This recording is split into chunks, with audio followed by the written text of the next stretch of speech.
ఆంధ్రప్రదేశ్లో యువతకు అపారమైన ఉద్యోగ అవకాశాలు కల్పించడమే లక్ష్యంగా దూసుకెళ్తోంది సర్కార్. రాబోయే రోజుల్లో ఒక్క ఐటీ రంగంలోనే 1,00,000 ఉద్యోగాలు కల్పిస్తామని భరోసా ఇచ్చారు మంత్రి లోకేష్. దాంతోపాటే ఎలక్ట్రానిక్స్, మ్యానుఫ్యాక్చరింగ్ రంగాల్లో సుమారు 5 లక్షల ఉద్యోగాలు కల్పించే దిశగా చర్యలు చేపడుతున్నామని ఆయన తెలిపారు. ఈరోజు హైదరాబాద్ తీసుకున్నా, బెంగళూరు తీసుకున్నా, చెన్నై తీసుకున్నా, ఇలాంటి స్మాల్ అండ్ మీడియం ఎంటర్ప్రైజెస్ వల్లనే యువకులకి చాలా అద్భుతమైన ఉద్యోగాల అవకాశాలు ఉంటాయి. దాంట్లో భాగంగా వాళ్ళందరినీ ప్రోత్సహించడం జరిగింది. వాళ్ళకి ప్రభుత్వం తరఫున ఎలాంటి సహకారం కావాలి, పాలసీలు ఏం చేస్తే బాగుంటుందని అవన్నీ కూడా మేము చాలా డిస్కస్ చేస్తాం. దాదాపు 2 గంటలు మొన్న లేక్వీలో కూర్చొని మేము మాట్లాడటం జరిగింది. సో నాకు ఎలాంటి సందేహం లేదు, ఆంధ్ర రాష్ట్రం అటు విశాఖపట్నం ఉనండి, ఇక్కడ అమరావతి ఉనండి, రాయలసీమలో తిరుపతి ఉనండి, రాబోయే రోజుల్లో మీరు చూస్తారు తప్పనిసరిగా మన యువకులకి మన గడ్డపైనే ఉద్యోగ ఉపాధి అవకాశాలు కల్పిస్తాం.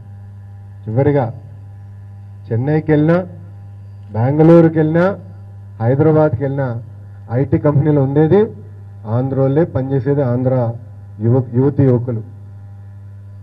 వాళ్ళందరికీ మన సొంత గడ్డపైన ఉద్యోగం ఉపాధి అవకాశాలు కల్పించే బాధ్యత ప్రభుత్వం తీసుకుంటుంది.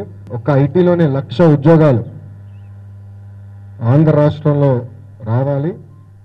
దానికి ఒక కార్యాచరణ ఏర్పాటు చేస్తున్నాం, వైట్ పేపర్ తయారు చేస్తున్నాం. తప్పనిసరిగా మేము ముందలు పెడతాం. ఐటీతో పాటు నాకు ఎలక్ట్రానిక్స్ శాఖ కూడా ఉంది. ఎలక్ట్రానిక్స్లో ఆనాడు 2 సంవత్సరాల ముందల నేను సెల్ ఫోన్ మ్యానుఫ్యాక్చరింగ్ వాళ్ళందరినీ కూర్చోబెట్టి భోజనాలు పెట్టాను. ఎందుకంటే ఆనాడు ముఖ్యమంత్రిగా రాలేకపోయారు మీటింగ్. వాళ్ళ కంపెనీ వాళ్ళ కోరిక మేరకు నేను వెళ్ళి వాళ్ళందరినీ ప్రోత్సహిస్తే ఒక్క ఫాక్స్కాన్ కంపెనీ వల్ల ఈరోజు శ్రీ సిటీలో 9,000 మందికి ఉద్యోగాలు వచ్చాయి.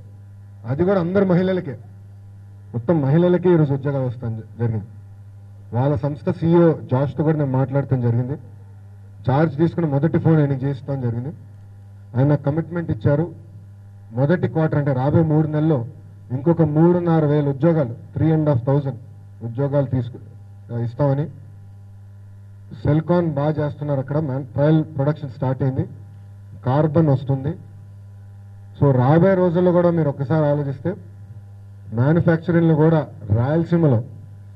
రాయలసీమలో మ్యానుఫ్యాక్చరింగ్కి అద్భుతమైన అవకాశాలు ఉన్నాయి. ఈ నెలాఖరు కూడా మేజర్ అనౌన్స్మెంట్స్ రాబోతున్నాయి. పెట్టుబడులు ప్రభుత్వం పరంగా ఒకటే ఆలోచిస్తున్నాం, మ్యానుఫ్యాక్చరింగ్లోనే రాబోయే 2 సంవత్సరాల్లో 5 లక్షల ఉద్యోగాలు ఎలా ఇప్పించాలని దాని కూడా కార్యాచరణ పెట్టుకున్నాం. ఒక పక్కన ఎలక్ట్రానిక్స్ మ్యానుఫ్యాక్చరింగ్ అవ్వచ్చు, ఇంకో పక్కన ఆటోమోటివ్ మ్యానుఫ్యాక్చరింగ్ అవ్వచ్చు. ఒక మ్యానుఫ్యాక్చరింగ్ రంగంలోనే 5 లక్షల ఉద్యోగాలు రాబోయే 2 సంవత్సరాలు ఆంధ్ర రాష్ట్రంలో వస్తాయి. దానికి కార్యాచరణ పెట్టుకున్నాం. తొందరలోనే ఆ వివరాలని కూడా మీ అందరికి ఇస్తాం జరుగుతుంది.